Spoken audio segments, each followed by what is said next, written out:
कहानी की शुरुआत एक ऐसी रहस्यमयी दुनिया से हुई जो धरती की सतह से हजारों किलोमीटर नीचे बसी हुई थी, जहां आसमान से लेकर पानी की गहराइयों तक खतरनाक जीवों का आतंक फैला हुआ था। यहीं हमें इस दुनिया का रक्षक किंग कॉन्ग दिखाई दिया, जो एक छोटे बंदर के साथ झील के किनारे पहुंचा था, लेकिन उसे जरा भी अंदाजा नहीं था कि वो एक पहले से बिछाए जाल में फंसने वाला है। छोटे बंदर ने अचानक महसूस कर लिया कि सामने झील के अंदर कोई बड़ा खतरा छुपा है। फिर भी उसने जानबूझकर कॉन्ग को पानी में उतरने के लिए उकसाया, लेकिन उसकी चालाकी कॉन्ग से छुप नहीं सकी। उसने बस आसपास की हवा को हल्के से सूंघा और तुरंत समझ गया कि आज उसे अच्छा शिकार मिलने वाला है। इसके बाद कॉन्ग बिना कुछ कहे सीधे झील में उतर गया और आराम से नहाने लगा। उधर छोटा बंदर घबरा गया कि कहीं उसकी चाल पकड़ी न जाए, इसलिए वह पानी पीने का नाटक करने लगा। तभी अचानक एक अजीब सा जीव तेज रफ्तार से उनकी तरफ बढ़ने लगा। नहाते वक्त कॉन्ग को भी खतरे का एहसास हो गया। उसने जैसे ही पीछे पलट कर देखा, तभी एक विशाल ड्रैगन अपना बड़ा मुंह खोलकर उस पर झपट पड़ा। ये देखकर छोटा बंदर समझ गया कि उसकी योजना सफल हो गई है और वह तुरंत किनारे की तरफ भागने लगा ताकि खुद को बचा सके। उधर कॉन्ग जमीन पर हर तरह की लड़ाई जीत चुका था, लेकिन पानी में इस तरह के दुश्मन का सामना पहली बार कर रहा था। कॉन्ग उसकी चाल को समझ ही रहा था कि अचानक ड्रैगन उसे खींचकर सीधे झील के अंदर ले गया, लेकिन उसे नहीं पता था कि गुस्से में कॉन्ग कितना खतरनाक हो जाता है। उधर छोटा बंदर यही सोच रहा था कि अब वह कॉन्ग से हमेशा के लिए बच गया है, लेकिन अगले ही पल किंग कॉन्ग का विशाल हथियार सीधे उसके सामने आ गिरा। छोटा बंदर कुछ समझ पाता उससे पहले ही कॉन्ग ने उस ड्रैगन का कटा हुआ सिर सीधे उसके सामने पटक दिया। ये देखकर छोटे बंदर को लगा कि अब कॉन्ग उसे बुरी तरह पीटेगा, लेकिन कॉन्ग ने कुछ नहीं किया, बल्कि उसने अपनी कुल्हाड़ी उठाकर उसे आगे बढ़ने का इशारा कर दिया। दरअसल बंदर नहीं जानता था कि किंग कॉन्ग अपने जैसे किसी को ढूंढने के लिए हजारों सालों से इस दुनिया में अकेला भटक रहा था। वह हर दिन भूखा रहता था और अक्सर यहाँ के खतरनाक भेड़िए उसे दौड़ा दौड़ा कर परेशान करते रहते थे। जब सैकड़ों भेड़िए उसके पीछे पड़ जाते, तब वह छलांग की मदद से किसी तरह बच निकलता। लेकिन इस बार भेड़ियों के झुंड ने उसका पीछा नहीं छोड़ा। वे लगातार उसे घेरने की कोशिश करते रहे। आखिरकार जब उसके सामने गहरी खाई आ गई और भागने का कोई रास्ता नहीं बचा, तब वह मजबूर होकर पलटा और लड़ने के लिए तैयार हो गया।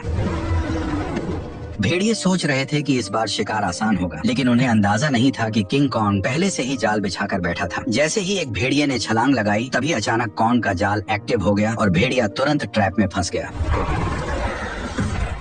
गड्ढे में गिरते ही लकड़ी के नुकीले भाले भेड़िए के आर पार निकल गए। सही मौका देखते ही कॉन्ग ने तुरंत पेड़ का भारी तना उठाकर गड्ढे में फेंक दिया। जैसे ही जाल एक एक करके एक्टिव हुए, पहाड़ से बड़े बड़े पत्थर लुढ़कते हुए नीचे गिरने लगे और भागने की कोशिश कर रहे भेड़िए वहीं फंस गए। लेकिन धुआं छटते ही कुछ जिंदा बचे भेड़िए फिर भी शिकार छोड़ने को तैयार नहीं थे। गुस्से में किंग कॉन्ग ने एक भेड़िए की लाश पकड़ी और अपनी ताकत दिखाते हुए उसे जोर से फाड़कर दो टुकड़ों में बांट दिया। ये देखकर बाकी बचे भेड़िए डर के मारे पूंछ दबाकर वहाँ से भाग गए। हालांकि शिकार मिलने के बाद भी किंग कॉन्ग के चेहरे पर कोई खुशी नहीं थी, क्योंकि उसके मुंह के सड़े हुए दांत ने उसे बहुत परेशान कर रखा था। इसी बीच छुपकर बैठी एक छिपकली मौका देखकर मांस का टुकड़ा उठाकर भागने लगी। किंग कॉन्ग तुरंत उसे रोकने के लिए झपट पड़ा, लेकिन तभी उसका ध्यान दूर से आई आवाज पर चला गया। घाटी से आती उस दहाड़ को सुनकर उसे लगा कि शायद उसका कोई अपना उसे बुला रहा है, इसलिए वह तुरंत उस दिशा में दौड़ पड़ा। लेकिन वहाँ पहुँचकर उसे सिर्फ एक अजीब सा मेंढक मिला जो उसी के जैसी आवाज निकाल रहा था।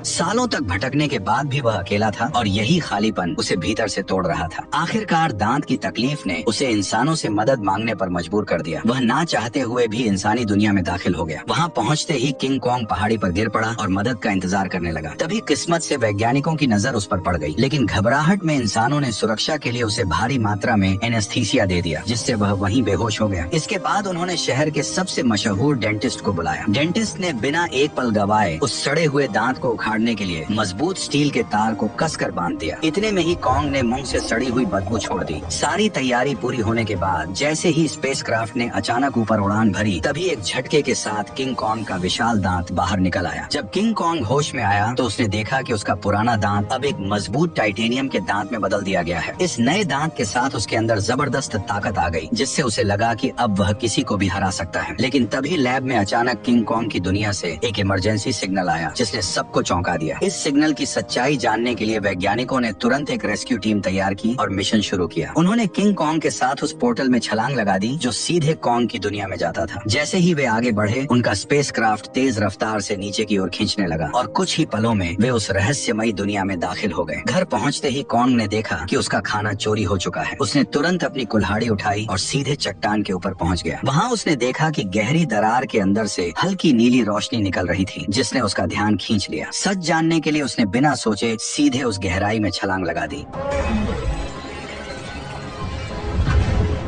घुप अंधेरे में पहुंचते ही उसकी कुल्हाड़ी अपने आप चमकने लगी। रोशनी पड़ते ही उसे दिखा कि चारों तरफ अजीब चमकदार पत्थर फैले हुए हैं जो इस रोशनी पर रिएक्ट कर रहे थे। तभी अचानक दूर से भयानक दहाड़ की आवाज गूंज उठी। वह उस आवाज का पीछा करते हुए झरने के पार पहुंचा, जहां उसे एक नई छिपी हुई दुनिया दिखाई दी। धीरे धीरे आगे बढ़ते हुए उसे अजीब सी बदबू महसूस हुई जो उसे अपनी ओर खींच रही थी। अचानक उसके सामने एक बेहद खतरनाक और विशाल साया उभर आया, जिसे देखते ही किंग कॉन्ग ने तुरंत अपनी कुल्हाड़ी उठाकर मुकाबले के लिए खुद को तैयार कर लिया। जैसे जैसे दोनों के बीच दूरी कम होती गई, वह विशाल साया धीरे धीरे छोटा होता गया और जब सामने आया तो सच्चाई कुछ और ही निकली। असल में वह कोई राक्षस नहीं बल्कि एक छोटा सा मासूम पीले बालों वाला बंदर था, जिसे देखकर वह खुद भी चौंक गया। हजारों सालों में पहली बार अपने जैसे किसी को देखकर किंग कॉन्ग तुरंत झुक गया और अपना हथियार नीचे रख दिया। इसके बाद उसने बंदर से दोस्ती करने के लिए अपना हाथ आगे बढ़ाया। उसे लगा था कि छोटा बंदर भी उसी की तरह अपने जैसे किसी को देखकर खुश होगा, लेकिन अचानक उसने किंग कॉन्ग को जोर से काट लिया। इतनी मुश्किल से अपने जैसे को ढूंढने के बाद किंग कॉन्ग उसे इतनी आसानी से जाने नहीं देना चाहता था, इसलिए वह बंदर के पीछे दौड़ पड़ा। लेकिन तभी अचानक उसके पीछे एक डरावना साया आ खड़ा हुआ, जिसे देखकर वह बुरी तरह चौंक गया, क्योंकि उसने आज तक अपने साइज का कोई गंजा गोरिल्ला नहीं देखा था। जैसे ही कॉन्ग उसकी ओर बढ़ने लगा, तभी अचानक दो लंबे हाथों वाले गोरिल्लाओं ने पीछे से आकर उसे जोर से जमीन पर गिरा दिया। गंजे के चेहरे की मुस्कुराहट देखकर साफ था कि वे लड़ाई के इरादे से ही आए थे, इसलिए किंग कॉन्ग ने भी अब उन्हें मारने का इरादा कर लिया। उसने तुरंत एक पत्थर उठाया और सीधे गोरिल्ला पर दे मारा। गुस्से में गंजा भी उस पर हमला करने दौड़ पड़ा, लेकिन कॉन्ग ने चालाकी से उसे भी मात दे दी। कुछ ही पलों में वह सबको जमीन पर गिराता चला गया, यहाँ तक कि गंजा कॉन्ग की कुल्हाड़ी को हाथ में लेकर भी कुछ नहीं कर पाया और चारों खाने चित हो गया। जैसे ही किंग कॉन्ग अपना हथियार उठाने बढ़ा, तभी छोटा पीला बंदर अचानक दौड़ कर आया और उसके चेहरे पर झपट कर हमला करने की कोशिश करने लगा। ये देखकर किंग कॉन्ग ने उसे भी पकड़ लिया और उसी को हथियार बनाकर बाकी गोरिल्लाओं की जमकर पिटाई कर दी। हालांकि वे जानते थे कि वे किंग कॉन्ग का सामना नहीं कर सकते, फिर भी वे बारी बारी से उस पर हमला करते रहे। इसी बीच एक बंदर गलती से खाई में गिर गया, लेकिन किंग कॉन्ग ने फुर्ती दिखाते हुए उसे तुरंत पकड़कर ऊपर खींच लिया। लेकिन एहसान मानने की बजाय उसने जमीन से चाकू उठाकर किंग कॉन्ग पर वार कर दिया। ये देखकर किंग कॉन्ग का गुस्सा भड़क गया और उसने एक जोरदार लात मारकर उसे फिर से गहरी खाई में फेंक दिया। ये हाल देखकर गंजा डर गया और तुरंत पीछे मुड़कर भागने लगा। किंग कॉन्ग ने पास पड़ा पत्थर उठाकर उसकी तरफ फेंका, जो सीधा जाकर उसके सिर में जा लगा। चोट लगने के बाद भी वह कुछ बड़बड़ाता हुआ बिना पीछे देखे वहाँ से भाग गया। तभी किंग कॉन्ग ने पेड़ों के बीच में छुपे उस बंदर को पकड़कर बाहर निकाल लिया और जोर से जमीन पर पटक दिया। इसके बाद उसने जमीन से गंजे का गिरा हुआ चाकू उठाया और छोटे बंदर को इशारा किया कि वो उसे गोरिल्ला के ठिकाने तक ले जाए। बेचारा छोटा बंदर मजबूरी में आगे आगे चलने लगा और किंग कॉन्ग उसके पीछे पीछे बढ़ता गया। जैसे जैसे वे अंदर की ओर बढ़ते गए, वैसे वैसे उन्हें वहाँ कई सारे खतरनाक जानवर दिखाई देने लगे, लेकिन इस शांत दिखने वाली जगह के अंदर हर कदम पर खतरा छुपा हुआ था। छोटा बंदर बचने के लिए चालाकी से उसे उस इलाके में ले गया जहाँ विशाल ड्रैगन रहता था, लेकिन उसे क्या पता था कि किंग कॉन्ग के सामने उसकी यह चाल ज्यादा देर टिकने वाली नहीं थी। अचानक एक विशाल ड्रैगन उसके सामने आ खड़ा हुआ, लेकिन कॉन्ग ने डरने की बजाय कुछ ही मिनटों में उसका काम तमाम कर दिया और फिर आराम से बैठकर उसे खाने लगा। यह देखकर छोटा बंदर भी उसके पास आना चाहता था, लेकिन डर के कारण हिम्मत नहीं जुटा पाया। किंग कॉन्ग ने उसकी हालत देखकर खुद ही मांस का टुकड़ा तोड़कर उसकी तरफ बढ़ा दिया। फिर भी छोटा बंदर उस पर भरोसा नहीं कर पा रहा था। ये देखकर किंग कॉन्ग गुस्सा हो गया और उसने मांस जमीन पर फेंक दिया, जैसे कह रहा हो खाना हो तो खा वरना भाड़ में जा। भूख से बेहाल बंदर तुरंत मांस खाने लगा और हर कौर के साथ उसका नजरिया भी बदलने लगा। उसे लगा कि किंग कॉन्ग उतना भी बुरा नहीं है जितना वह सोच रहा था। धीरे धीरे वह हिम्मत जुटाकर किंग कॉन्ग के पास आकर बैठ गया और दोनों शांत होकर एक साथ वक्त बिताने लगे। इस पल बिल्कुल ऐसा लग रहा था जैसे कोई पिता अपने बच्चे के साथ सुकून के पल बिता रहा हो, लेकिन उन्हें जरा भी अंदाजा नहीं था कि जैसे जैसे वे आगे बढ़ रहे थे, खतरा तेजी से उनकी ओर आता जा रहा था। जैसे ही वे और गहराई में पहुंचे, तभी किंग कॉन्ग ने आखिरकार अपने जैसे जीवों को देख लिया, लेकिन यह देखकर उसका दिल टूट गया कि वे सब बेहद बुरी हालत में जी रहे थे। वे सभी दिन भर मजदूरी करने को मजबूर थे और उनका जीवन किसी नरक से कम नहीं था। इसी दौरान एक बूढ़े बंदर से गलती से पत्थर गिर गया, जिससे गुस्सा होकर गोरिल्ला ने उसे बुरी तरह पीट दिया। ये देखकर किंग कॉन्ग खुद को रोक नहीं पाया और उसने जोर से अपनी कुल्हाड़ी जमीन पर मारकर उस बूढ़े बंदर को उठा लिया। तभी वहाँ मौजूद पहरेदार गुस्से में किंग कॉन्ग की तरफ दौड़ा और उसे दखल न देने की चेतावनी देने लगा, लेकिन अगले ही पल किंग कॉन्ग की हिम्मत ने बाकी बंदरों में उम्मीद जगा दी, लेकिन उसी वक्त भागा हुआ गंजा ये सब देख रहा था। उसने तुरंत जाकर यहाँ के राजा स्कार किंग को सब कुछ बता दिया। गोरिल्ला की बातें सुनते ही स्कार किंग का गुस्सा फूट पड़ा। जैसे ही वो अपने सिंहासन से उठा, रास्ते में आने वाले सभी बंदर उसके सामने झुकते चले गए, लेकिन किंग कॉन्ग बिना डरे वहीं खड़ा रहा। स्कार किंग ने ध्यान से उसे देखा और कॉन्ग के मुंह में लगे स्टील के दांत को देखकर वो हंस पड़ा, लेकिन अगले ही पल उसने अपना गुस्सा निकालने के लिए एक बंदर को लात मारकर धधकते लावा में फेंक दिया। ये देखकर किंग कॉन्ग का गुस्सा अपने चरम पर पहुंच गया। अपनी ताकत दिखाने के लिए स्कार किंग ने अपने कंधे से हथियार निकाला और किंग कॉन्ग को सबक सिखाने के लिए खुद को तैयार कर लिया। किंग कॉन्ग ने भी तुरंत अपनी कुल्हाड़ी उठा ली और दोनों के बीच भयंकर लड़ाई शुरू हो गई। लंबे हथियार का फायदा उठाते हुए उसने अचानक हमला कर दिया और किंग कॉन्ग एक पल के लिए भी संभल नहीं पाया। स्कार किंग ने हथियार पर लगे क्रिस्टल की मदद से कॉन्ग पर कई सारे वार कर दिए। गुस्से में आकर कॉन्ग उस पर टूट पड़ा। ताकत के मामले में वह किंग कॉन्ग के सामने टिक नहीं सकता था, इसलिए वो कॉन्ग से दूरी बनाकर लगातार वार करने लगा और किंग कॉन्ग धीरे धीरे पीछे हटने पर मजबूर हो गया। इसी बीच किंग कॉन्ग की कुल्हाड़ी भी उसके हाथ से छूटकर जमीन पर गिर गई। मौका पाकर उसने अपने हथियार से किंग कॉन्ग का गला जकड़ लिया और उसे काबू में करने की कोशिश करने लगा। स्कार किंग को लगा कि अब उसने लड़ाई जीत ली है, लेकिन किंग कॉन्ग ने पूरी ताकत लगाकर उसे उठाया और जोर से जमीन पर पटक दिया। किंग कॉन्ग ने कुछ ही देर में उसे चित कर दिया। तभी स्कार किंग ने तय किया कि वह उसे उसकी असली ताकत दिखाकर ही मानेगा। जैसे ही उसके हथियार में लगा पत्थर चमकने लगा, तभी अचानक गोरिल्लाओं ने पत्थर गिराकर लावा का रास्ता रोक दिया। ठीक उसी पल गुफा में छिपे खौफनाक राक्षस की आंखें दिखाई देने लगी। तपती जमीन अचानक बर्फ बन गई और बाहर निकला वही विशाल जीव टाइटन शीमो, जिसने कभी पूरी दुनिया को बर्फ में जकड़ लिया था। स्कार किंग ने तुरंत उसे कॉन्ग पर हमले का हुक्म दिया, लेकिन शीमो इस हुक्म से खुश नहीं दिख रहा था। जैसे ही उस पर दबाव बढ़ाया गया, वह दर्द से तड़प उठा और मजबूरी में उसने हमला कर दिया। किंग कॉन्ग ने फुर्ती दिखाते हुए तुरंत छलांग लगाई और पहले वार से खुद को बचा लिया। इसके बाद उसने अपनी कुल्हाड़ी सामने रखकर खुद को संभालने की कोशिश की, लेकिन शीमो की ताकत के सामने उसकी सारी कोशिशें कमजोर पड़ने लगी। देखते ही देखते उसका हाथ जमने लगा और बर्फ में बदलता चला गया। इस अचानक हुए हमले से उसका दाहिना हाथ बुरी तरह घायल हो गया और वह कमजोर पड़ने लगा। मौका देखकर स्कार किंग ने तुरंत उसे खत्म करने का आदेश दे दिया। जैसे ही अगला हमला होने वाला था, तभी पीछे से छोटा बंदर सुरंग की ओर इशारा कर उसे तुरंत भागने को कहने लगा। उसी समय शीमो ने मजबूरी में फिर से हमला कर दिया। ये देखकर किंग कॉन्ग तुरंत मुड़ा और तेजी से सुरंग के अंदर घुस गया, लेकिन अभी भी उसके पीछे सैकड़ों खतरनाक बंदर लगे हुए थे। अच्छी बात यह थी कि सालों से यहाँ रहने के कारण कोंग ने जंगल में कई जाल बिछा रखे थे, लेकिन उन बंदरों की गिनती इतनी ज्यादा थी कि घायल कोंग को उन्होंने जल्दी ही एक बंद रास्ते में घेर लिया। अब उसके पास सिर्फ यही आखिरी जाल बचा था जिस पर वह भरोसा कर सकता था। लेकिन जो बंदर रास्ते भर जाल में फंसते आए थे, इस बार अचानक सतर्क हो गए। उन्होंने तुरंत जमीन पर पड़ी उस बेल को देख लिया जो जाल को एक्टिव करने के लिए थी। जब कोंग ने देखा कि उसका प्लान फेल हो चुका है, तब उसे लगा कि अब उसका अंत करीब है। ठीक उसी पल पहाड़ी के ऊपर लगा जाल अचानक एक्टिव हो गया और सैकड़ों टन भारी पत्थर सीधे उन पर गिर पड़े, जिससे वहाँ मौजूद सारे बंदर उन पत्थरों के नीचे दब गए। तभी कोंग ने देखा कि जाल को एक्टिव करने वाला कोई और नहीं बल्कि वही बंदर था।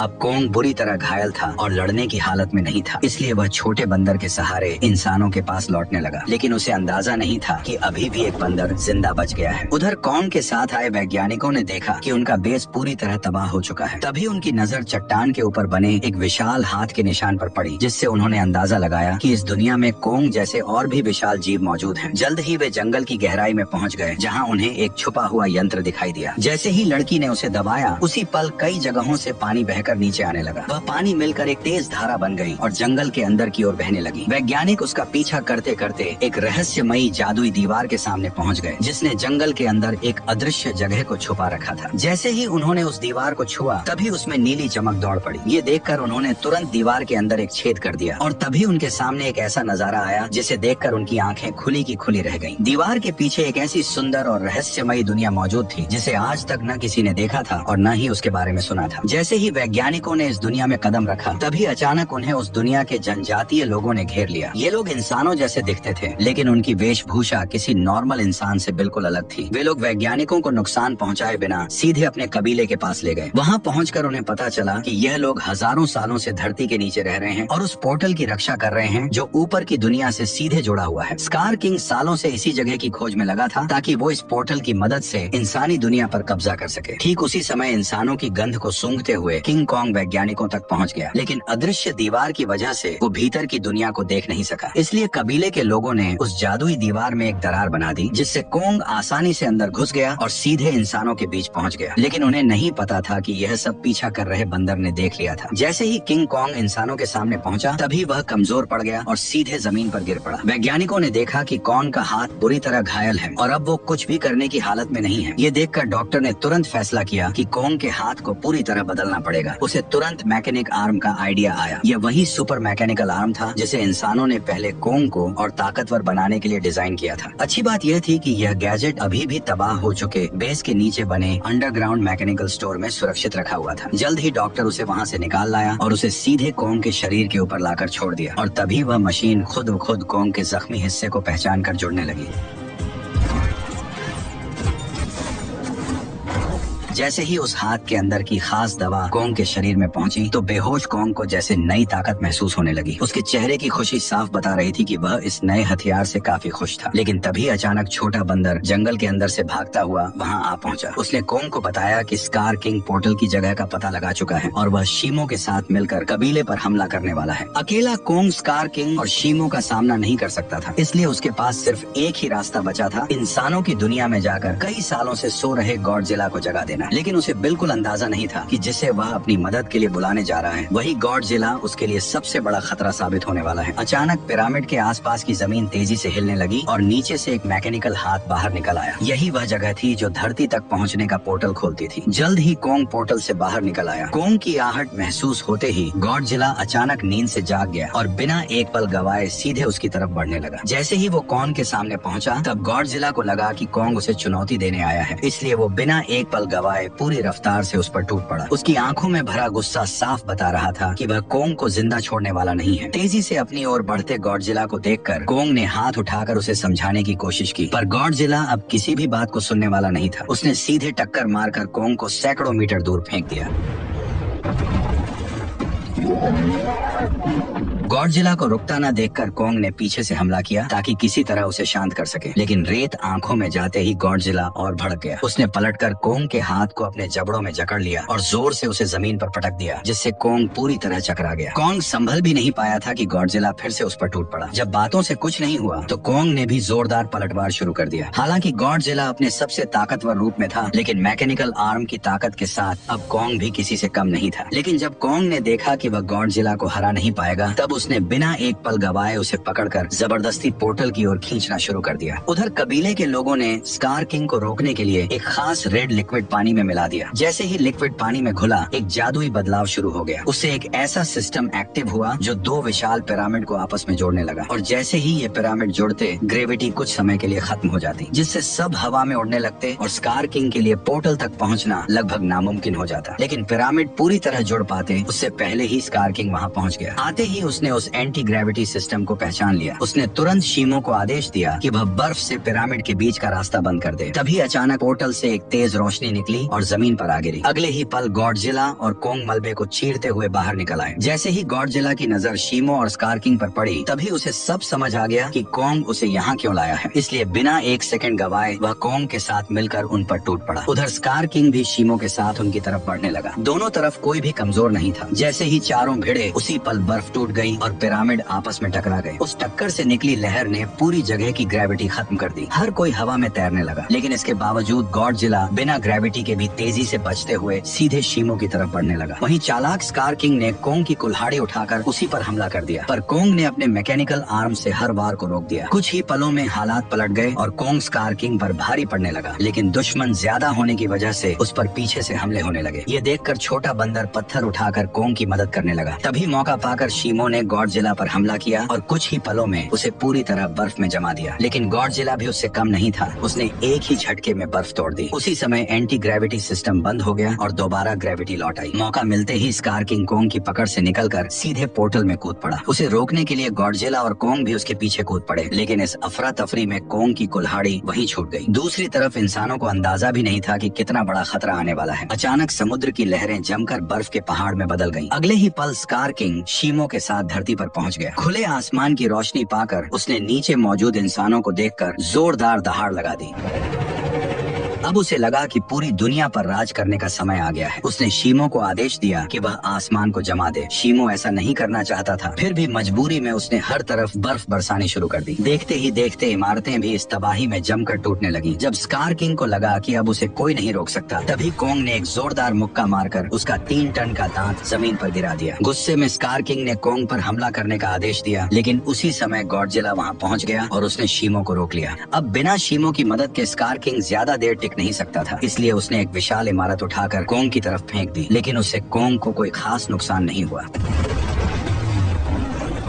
तभी अचानक शीमो पीछे से आकर कोंग के मैकेनिकल आर्म पर झपट पड़ा। शीमो ने फिर से कोंग का हाथ जमाना शुरू कर दिया। ये देखकर स्कार किंग को लगा कि अब उसकी जीत पक्की है, लेकिन उसने पीछे खड़े गुस्से से भरे गॉडजिला को नजरअंदाज कर दिया। गॉडजिला ने तुरंत अपनी पूरी ताकत जगाई और उसका शरीर बैंगनी रोशनी से चमक उठा। अगले ही पल उसने सीधे स्कार किंग पर जोरदार हमला कर दिया, लेकिन स्कार किंग घबराकर किसी तरह बच निकला। उसने अपने हथियार से पलटवार करने की कोशिश की, लेकिन गॉडजिला ने उसे पकड़ लिया और एक ही झटके में 2 हिस्सों में तोड़कर कर दिया, जिससे शीमो को कंट्रोल करने वाला क्रिस्टल नीचे गिर पड़ा। स्कार किंग उसे उठाने के लिए झपटा, लेकिन गॉडजिला ने उसे कोई मौका नहीं दिया। अब सब कुछ उस क्रिस्टल पर टिका था। जिसके हाथ में भी क्रिस्टल आता, वही इस लड़ाई को जीत पाता। उसी अहम पल में छोटे बंदर की नजर कोंग की छोड़ी हुई कुल्हाड़ी पर पड़ी। वह तुरंत छलांग लगाकर नीचे उतरा और कुल्हाड़ी उठाकर इंसानों की दुनिया में पहुंच गया। जैसे ही उसकी नजर जमीन पर पड़े उस क्रिस्टल पर पड़ी, तभी उसने बिना देर किए कुल्हाड़ी के एक वार से उसे चकनाचूर कर दिया। क्रिस्टल टूटते ही शीमो पूरी तरह आजाद हो गया। गुस्से में भरा स्कार किंग छोटे बंदर को पकड़कर मारने ही वाला था, लेकिन कोंग बीच में आकर उस पर टूट पड़ा और कुछ ही मुक्कों में स्कार किंग को चित कर दिया। अब बिना उस क्रिस्टल के स्कार किंग कमजोर पड़ चुका था। उधर आजाद हुआ शीमो गॉडजिला की तरफ देखने लगा, मानो किसी इशारे का इंतजार कर रहा हो। और फिर हजारों साल बाद उसने वही किया जो वह हमेशा से करना चाहता था। एक ही पल में उसने स्कार किंग को बर्फ की मूर्ति में बदल दिया। अगले ही पल कोंग ने उसे हवा में उछालकर पूरी ताकत से जमीन पर पटक दिया और उसके शरीर को वहीं चकनाचूर कर दिया। अब लड़ाई खत्म हो चुकी थी, लेकिन दुनिया को ठीक करना बाकी था। तभी गॉडजिला ने आसमान की ओर देखकर जबरदस्त ऊर्जा छोड़ी, जिससे काले बादल छट गए और सूरज की रोशनी धीरे धीरे धरती पर लौट आई। इसके बाद गॉडजिला अपने इलाके में लौट गया और फिर गहरी नींद में सो गया और कोंग अपने नए साथी के साथ धरती के भीतर वापस लौट गया, जहाँ वह अपने कबीले के साथ मिलकर एक नई शुरुआत करने लगा।